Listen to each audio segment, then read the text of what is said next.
Hello everyone. In this particular video, we are going to have a look at another evaluation metric called as F1 score. F1 score is particularly useful because it is a combination of both precision as well as recall. Now, this is the formula for F1 score. It is just the harmonic mean of both precision and recall. And when we calculate, we get this as the formula. And if we substitute the formula for precision and recall again, it can be broken down into this formula where we have 2 times true positive divided by the sum of these terms here.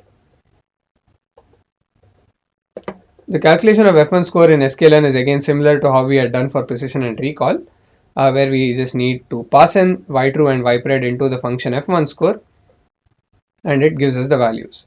So again, we'll have to find out the true positives, true negatives, and then again use it in the formula when we are calculating it manually.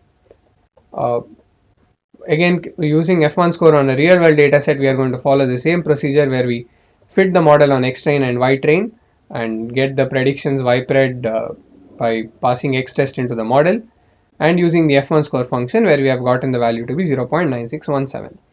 The confusion matrix for the same example is as shown here, and if we go back to the slides, we can again see the true positives to be 88, true negatives to be 48, false positives to be 6 and false negative to be 1. We just put the values in this formula and we get the value 0.9617, which is same as what we have seen in the collab.